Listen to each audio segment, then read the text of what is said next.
تیری حالت تو بھیگے کاغذ کے لاغرپن اور کمزوری سے بھی بدتر ہو گئی ہے۔ تو میرے ساتھ بربریت کی آنکھ مچولی کی امید رکھتا تھا، میری قسمت میں رسوائی، مقدر میں بدنامی، اعصاب میں ہیجان بھرنا چاہتا تھا۔ اب وہی حالت تیری ہو گئی ہے۔ اس موقع پر محمد بن اشعث نے ایک کام کیا۔ اچانک اپنا پاؤں اس نے اس منگول کی تلوار پر رکھ دیا۔ پاؤں کی ایک سخت ٹھوکر اس ہاتھ کو لگائی جس میں ڈھال پکڑ رکھی تھی۔ پاؤں کی یہ سخت ٹھوکر لگنے سے اس منگول کے ہاتھ سے ڈھال چھوٹ کر جا گری۔ عین اسی لمحے محمد بن اشعث نے اپنی تلوار گرائی اور اس منگول کی گردن کاٹ کے رکھ دی تھی۔ اس انفرادی مقابلے کے بعد اپنے لشکریوں کو حوصلہ شکنی سے بچانے کے لیے منگولوں نے فوراً عام حملے کی ابتدا کر دی تھی۔ دیکھتے ہی دیکھتے وہ اپنے لشکر کو حرکت میں لائے اور مسلمانوں کے لشکر پر وہ خواہشوں کو بریدہ کرتی آگ اگلتی رات، مایوسی کے سیم و تھور کھڑے کرتے صدیوں کے رکے کالے قہر، شکست کی نئی کھوج لگاتے نفرت کے کھولتے جہنم اور اندھے غاروں سے نکل کر جوش مارتے خونخوار گھنے عذابوں کی طرح حملہ آور ہو گئے تھے۔ جواب میں مسلمانوں نے بھی دشت امکان میں سرنگوں کر دینے والی موجوں کے تند ریلوں، بوند بوند ترستے صحرا میں رقص کرتے آگ کے شعلوں کی طرح اپنے کام کی ابتدا کی، اور وہ بھی منگولوں پر ہر تنظیم کو دکھ کے گھر کی طرح پریشان کر دینے والی جذبوں کی یلغار، عقل کی ساری تگ و دو کو اپنے سامنے سرنگوں کرتی قضا کی ہولناک پکار، روحوں پر درماندگی طاری کرتی نا امیدیوں کے خونی سحر، ذہنوں پر خونی دستک دیتے دکھ کے بے انت سرابوں کی طرح حملہ آور ہو گئے تھے۔ دونوں لشکروں کے اس طرح ٹکرانے سے چار سو ٹوٹے عکس کی کرچیاں پھیلاتا ذلت کا فسوں اٹھ کھڑا ہوا تھا۔ غبار آلود اندھی فضاؤں میں ہر شے کو چاٹتی سرد مہری کی آندھیاں چل نکلی تھی۔ قریہ جاں میں درد و کرب بھرے جذبات اور خوفناک لمحات کے بدترین ابال اٹھ کھڑے ہوئے تھے۔ زیست کی طویل راہ گزر پر چار سو رقص کرتی بربادیاں موت کا دف بجانے لگی تھیں۔ ذہنوں پر سرسراتے سانپوں، قلوب پر خون بھری کیفیت طاری ہونا شروع ہو گئی تھی۔ بازوؤں کی قوت کے سامنے نفس نفس میں مرگ کا زہر پھیلنے لگا تھا۔ تلواروں کی سنائی موت کے قفل کھولنے لگی تھی۔ بڑے بڑے تیغزن، بڑے بڑے سورما اور بڑے بڑے لاجواب ناقابل تسخیر نوجوان موت کی موجوں میں تحلیل ہوتے شفق کے لرزاں سایوں کی طرح غائب ہونا شروع ہو گئے تھے۔ دریائے زرفشاں کے بائیں کنارے قراقول کے نواحی میدان میں آخر مسلمانوں نے منگولوں کو بدترین شکست دی۔ اس شکست کے بعد منگول بھاگ کھڑے ہوئے۔ پہلے انہوں نے سیدھا شمال کا رخ کیا، اس کے بعد تھوڑا سا وہ مشرق کی جانب مڑے اور زردوان کے مقام پر جا پہنچے۔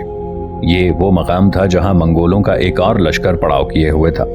جب شکست خوردہ منگول زردوان پہنچے تو وہاں جو پہلے سے منگولوں کا لشکر تھا اسے اپنے اس لشکر کے زیادہ حصے کے کٹ مرنے کا بے حد دکھ ہوا، اور یہ منگول سوچنے لگے کہ مسلمانوں سے ہر صورت میں اپنی شکست کا انتقام لیا جائے گا۔ چونکہ سرائے قزل قم میں اس وقت منگولوں نے اپنے 5 مرکز بنا رکھے تھے، ایک قراقول میں، دوسرا زردوان میں، تیسرا کرمینا میں، چوتھا خطرچی میں اور 5واں نوراتا میں۔ لہٰذا منگول بھی امید کیے بیٹھے تھے کہ قراقول میں ان کے لشکر کو بدترین شکست دینے کے بعد مسلمان یوں ہی بیکار نہیں بیٹھ جائیں گے، بلکہ وہ ہمارے شکست خوردہ لشکر کے پیچھے پیچھے شمال کا رخ کریں گے۔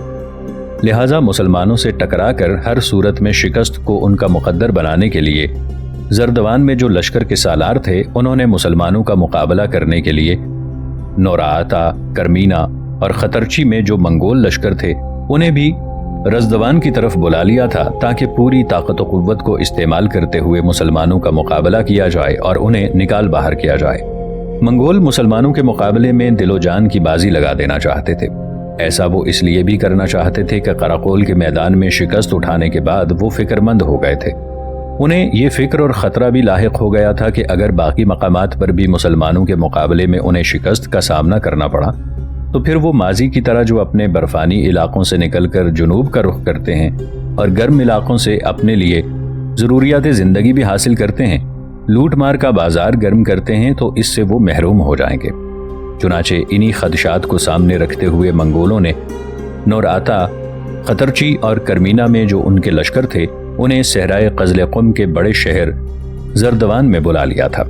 ایسا کر کے منگول چاہتے تھے کہ پوری یکجہتی اور اتفاق کے ساتھ مسلمانوں کا مقابلہ کیا جائے، تاکہ مسلمان انہیں شکست دے کر کہیں انہیں ان کے آبائی پیشے قتل و غارت گری اور لوٹ مار سے محروم نہ کر دیں۔ دوسری طرف قراقول میں جب منگولوں کو شکست ہوئی تو کچھ دور تک خازم بن خزیمہ اور محمد بن اشت نے اپنے لشکریوں کے ساتھ بھاگتے منگولوں کا تعاقب کرتے ہوئے ان کی تعداد مزید کم کی۔ ناظرین، آگے بڑھنے سے پہلے کامنٹ سیکشن میں ہمیں اپنی آراء سے ضرور آگاہ کیجیے گا کہ آپ کو ہماری یہ سیریز کیسی لگ رہی ہے۔ آئندہ آنے والی اقساط سے باخبر رہنے کے لیے ہمارے چینل کو سبسکرائب کر لیں اور ساتھ موجود بیل آئیکن کو ضرور کلک کر لیں۔ شکریہ۔ تعاقب کرنے کے بعد محمد بن اشت اور خازم بن خزیمہ ایک دوسرے کے پاس آئے، مسکراتے ہوئے اپنے گھوڑوں سے اتر کر بھاگ کر ایک دوسرے سے بغلگیر ہوئے۔ پھر دونوں اپنی اس شاندار فتح مندی پر ایک دوسرے کو مبارکباد دینے لگے تھے۔ اتنی دیر تک چھوٹے سالار اور لشکری بھی قریب آ گئے تھے۔ محمد بن اشت اور خازم بن خزیمہ سب سے گلے ملے، ایک دوسرے کو اس شاندار فتح پر مبارکباد دی، پھر واپس پڑاؤ میں آئے۔ لشکر کا ایک حصہ جو چند دستوں پر مشتمل تھا پہلے سے وہاں موجود تھا تاکہ اپنے پڑاؤ کی حفاظت کرے، اس لیے کہ پڑاؤ کے اندر لشکریوں کے سالاروں کے اہل خانہ بھی تھے۔ خازم بن خزیمہ اور محمد بن اشت نے مل کر پہلے اپنے زخمیوں کی دیکھ بھال کی، اس کے بعد بھاگنے والے منگولوں کے پڑاؤ پر قبضہ کر کے پڑاؤ سے جو چیز ملی سب پر قبضہ کر لیا۔ اس میں سے اکثریت کو لشکریوں میں تقسیم کر دیا گیا تھا۔ پھر لشکر کا ایک حصہ جس نے جنگ میں شرکت نہیں کی تھی اسے پہرا دینے پر مقرر کر دیا گیا، باقی لشکریوں کو آرام کرنے کا موقع فراہم کیا گیا تھا۔ محمد بن اشت جب اپنے خیمے میں داخل ہوا تو اس نے دیکھا خیمے میں اقلیمہ ایک کونے سے دوسرے کونے تک بڑی بے چینی سے ٹہل رہی تھی۔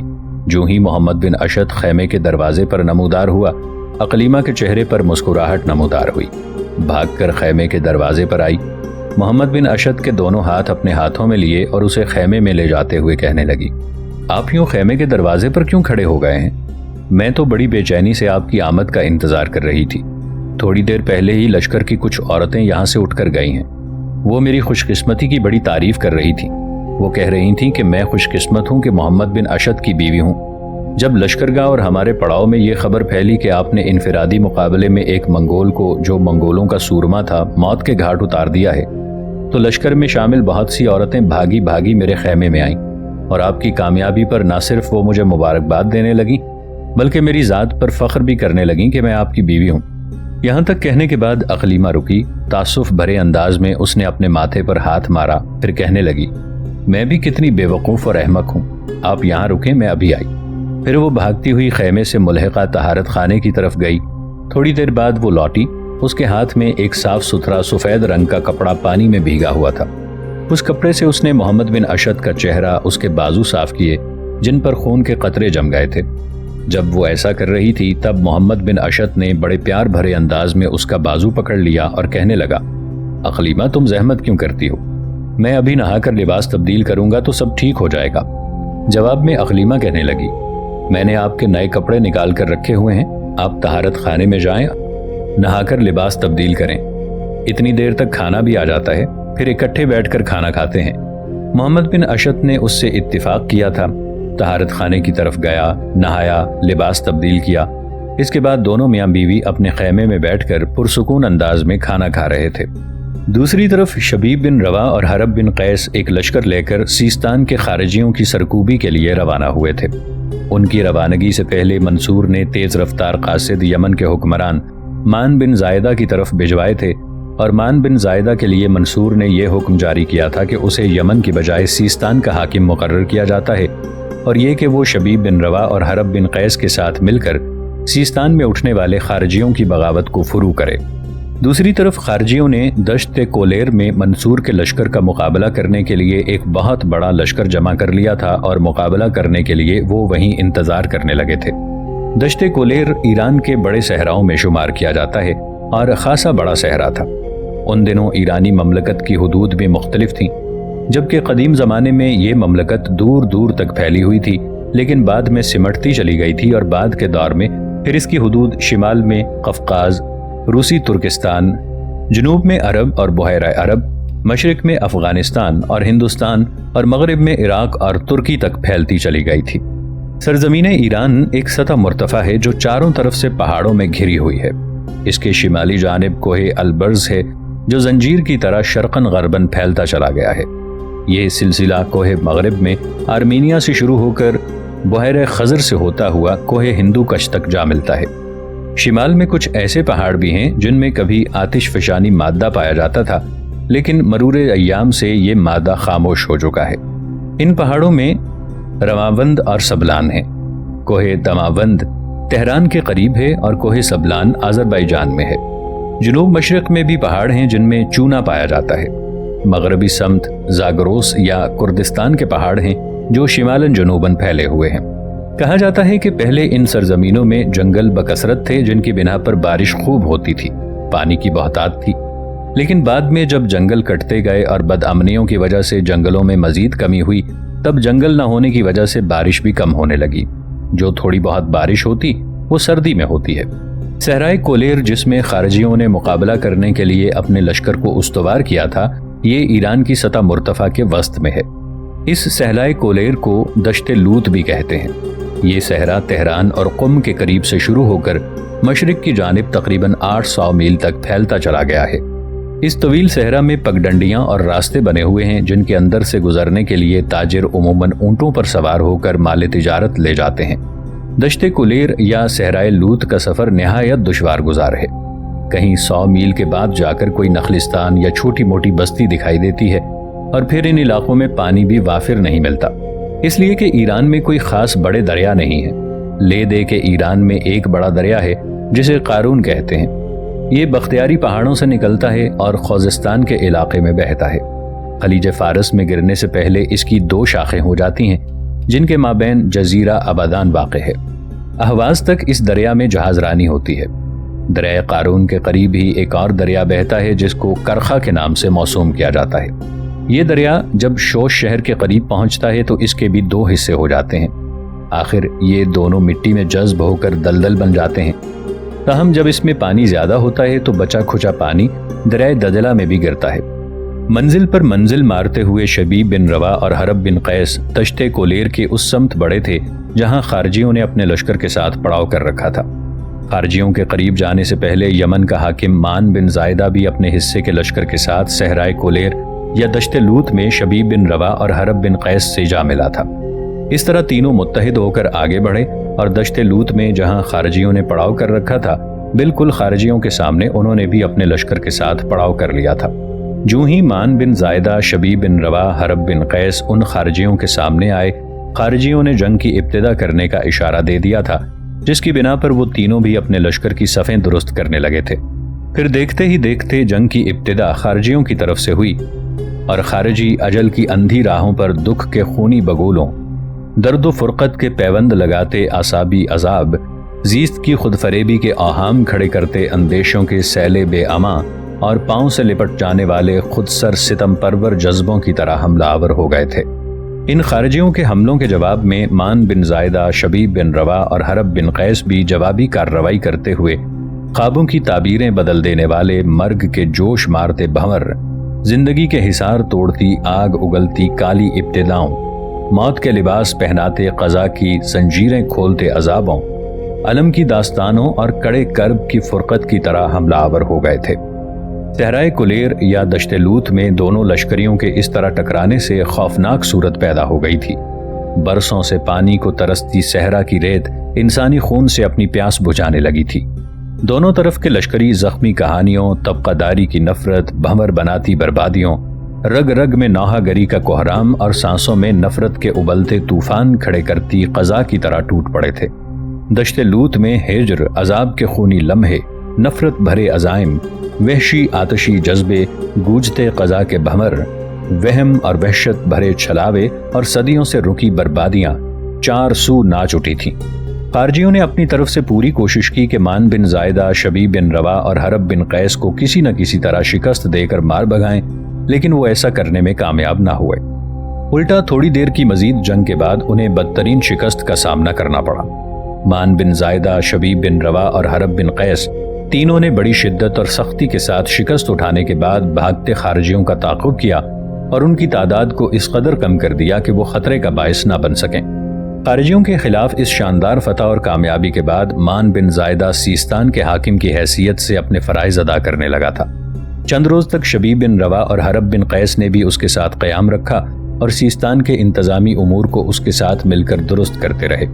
اس کے بعد شبیب بن روا اور حرب بن قیس جو لشکر لے کر بغداد کی طرف سے آئے تھے، اس لشکر کو لے کر وہ واپس بغداد کی طرف چلے گئے۔ ادھر محمد بن اشت اور خازم بن خزیمہ قراقول کے نواب میں منگولوں کو بدترین شکست دینے کے بعد دریائے زرفشاں کے کنارے قراقول شہر سے ذرا فاصلے پر اپنے لشکر کے ساتھ پڑاؤ کیے ہوئے تھے۔ لشکر کو اب کچھ دن آرام کرنے اور سستانے کا موقع بھی مل گیا تھا۔ جس وقت خازم بن خزیمہ اور محمد بن اشت کے ساتھ ان کے دوسرے سالار دریائے زرفشاں کے کنارے ان کے پاس بیٹھے ہوئے تھے، تب گفتگو کا آغاز خازم بن خزیمہ نے کیا اور سارے سالاروں کو مخاطب کرتے ہوئے وہ کہنے لگا: میرے عزیز بھائیوں، منگولوں کو ایک بار پھر ہم بدترین شکست دے چکے ہیں، اور ایسا کر کے ہم ان پر ثابت کر چکے ہیں کہ وہ ناقابل تسخیر نہیں ہیں، اس لیے کہ شمال کے برفزاروں سے نمودار ہونے والے ان وحشیوں کا یہ گمان اور گھمنڈ تھا کہ وہ جیسے چاہیں بربادی کا کھیل کھیلتے رہیں، بربادی اور شکست و ریخت کا رقص کرتے رہیں۔ کوئی ان سے باز پرس نہیں کر سکتا اور نہ ہی انہیں کوئی شکست دے سکتا ہے۔ لیکن قراقول کے نوا میں ہم نے انہیں شکست دے کر ان کے لشکر کی اکثریت کو موت کے گھاٹ اتارنے کے بعد ان کے وہم و گمان کو شکستہ کر کے رکھ دیا ہے۔ میرے عزیز بھائیوں، لشکریوں نے اب خاصا آرام کر لیا ہے، سب لشکری تازہ دم ہیں، ہمارے پاس رسد کی صورت میں بھی بہت کچھ ہے، اس لیے کہ منگولوں کے پڑاؤ سے بھی ہمیں بہت کچھ حاصل ہو چکا ہے۔ اب ہم نے اپنے اگلے ہدف کی طرف پیش قدمی کرنی ہے۔ میرے بھائیوں، میں تم پر یہ بھی انکشاف کر دوں کہ تمہارے ساتھ اس موضوع پر گفتگو کرنے سے پہلے میں اپنے بھائی محمد بن اشد کے ساتھ تفصیل سے گفتگو کر چکا ہوں اور ایک معاملے پر دونوں متفق ہو چکے ہیں۔ اب یہی معاملہ میں تمہارے سامنے پیش کرتا ہوں، اور اس سلسلے میں تم سے کسی کو کوئی اعتراض ہو تو وہ بلا جھجک کہے۔ اگر کوئی اچھی تجویز پیش کرے گا تو اس پر عمل کیا جائے گا۔ سب سے پہلے میں تم پر یہ انکشاف کروں کہ ہمارے ہاتھوں شکست اٹھانے کے بعد، جیسا کہ میں بتا چکا ہوں، منگول شمال کی طرف بھاگے تھے اور اپنے لشکریوں اور اپنے عسکری قوت کو وہ رزدوان کے مقام پر جمع کر رہے ہیں۔ قراقول کے علاوہ صحرائے قزل قم میں ان منگولوں کے 4 بڑے بڑے مرکز ہیں، اور ان چاروں مراکز میں ان کے خاصے بڑے بڑے لشکر بھی قیام کیے ہوئے ہیں، اور وہیں سے نکل کر یہ آباد علاقوں پر حملہ آور ہوتے ہیں اور اپنے لیے فوائد حاصل کرنے کی کوشش کرتے ہیں۔ ان کا ایک مرکز نوراتا کے مقام پر ہے، اور یہ نوراتا صحرائے قزل قم کے ذرا کافی اندر ہے۔ دوسرا بڑا مرکز خطرچی میں ہے، یہ دریائے زرفشاں کے ذرا فاصلے پر شمال کی جانب ہے۔ تیسرا بڑا مرکز کرمینا کے مقام پر ہے، اور یہ بالکل دریائے زرفشاں کے کنارے ہے۔ چوتھا اور سب سے بڑا مرکز رزدوان ہے، یہ دریائے زرفشاں سے مغرب کی جانب ذرا ہٹ کر فاصلے پر ہے۔ منگولوں سے مزید نمٹنے کے لیے میں نے اور محمد بن اشت نے جو منصوبہ بندی کی ہے، اس کے مطابق آنے والی شب کو عشاء کی نماز کے بعد کوچ کیا جائے گا۔ دریائے زرفشاں کا کنارہ چھوڑ کر صحرائے قزل قم کے اندر رہتے ہوئے شمال کی طرف پیش قدمی کی جائے گی۔ رات کے وقت صحرا کے اندر ہمارے مخبر جو ان سارے علاقوں سے واقف ہیں، وہ ہماری رہنمائی کریں گے۔ اب ہماری منصوبہ بندی یہ ہوگی کہ منگولوں کے 3 مراکز خطرچی، کرمینا اور رزدوان کو نظر انداز کرتے ہوئے ہم سیدھے آگے شمال کی طرف نوراتا کی طرف بڑھ جائیں گے۔ وقت کا خیال رکھا جائے گا، یہ کوشش کی جائے گی کہ نوراتا کے قریب ہم رات کے وقت پہنچیں اور رات ہی میں اپنی کارروائی کی ابتدا کرتے ہوئے نوراتا میں جو منگولوں کا لشکر ہوگا اس پر اس قدر سخت شبخوں ماریں کہ وہ وہاں سے کسی منگول کو بھاگنے کا موقع فراہم نہ ہو۔ نوراتا سے جو شاہراہ خطرچی، کرمینا یا رزدوان کی طرف آتی ہے، اس پر پہلے سے اپنے مسلح دستے متعین کر دیے جائیں گے، تاکہ نوراتا میں جب ہم منگولوں کا قتل عام کریں، اگر کوئی منگول وہاں سے نکل کر خطرچی، کرمینا یا رزدوان کی طرف بھاگتا ہے تو ہمارے وہ دستے جو ان شاہراہوں پر گھات میں ہوں گے، ان منگولوں کو موت کے گھاٹ اتار دیں گے۔ اس طرح خطرچی، کرمینا اور رزدوان تینوں جگہ نوراتا پر گزرنے والے واقعات نہیں پہنچ سکیں گے، اور اس کا فائدہ ہمیں یہ ہوگا کہ نوراتا پر ضرب لگانے اور وہاں منگولوں کی طاقت اور قوت کو تہس نہس کرنے کے بعد لشکر کو وہاں صرف 2 دن سستانے کا موقع فراہم کیا جائے گا۔ اس کے بعد ہم دوبارہ بڑی برق رفتاری اور تیزی کے ساتھ مشرق کی طرف اپنے سفر کا آغاز کریں گے، سیدھا خطرچی کا رخ کریں گے۔ یہ سفر بھی اپنے مخبروں کی رہنمائی میں ایسی رفتار سے ہوگا کہ ہم رات کے پچھلے حصے میں خطرچی پہنچیں۔ وہاں پہنچتے ہی نوراتا کی طرح شبخوں مارا جائے گا، اور وہاں منگولوں کا جو لشکر ہے اس کا کام تمام کر دیا جائے گا۔ اس موقع پر میں آپ لوگوں سے یہ کہوں گا کہ خطرچی، کرمینا اور رزدوان تینوں تقریباً ایک ہی سیدھ میں پڑتے ہیں، اور خطرچی سے ایک ہی شاہراہ نکل کر پہلے کرمینا جاتی ہے، اس کے بعد رزدوان جاتی ہے۔ رزدوان سے نکل کر صحرائے قزل قم سے ہوتی ہوئی دریائے زرفشاں کے کنارے کنارے قراقول کی طرف نکل جاتی ہے۔ جب ہم خطرچی پر شبخوں ماریں گے تو اس شبخوں سے پہلے وہ شاہراہ جو خطرچی سے کرمینا اور رزدوان کی طرف جاتی ہے، وہاں بھی اپنے مسلح دستے بٹھا دیں گے۔ اس طرح سے کسی منگول کو نکل کر کرمینا یا رزدوان کی طرف جانا نصیب نہیں ہوگا، تاکہ خطرچی پر گزرنے والی اذیت اور عذاب کی خبر کرمینا یا رزدوان میں منگولوں تک نہ پہنچے۔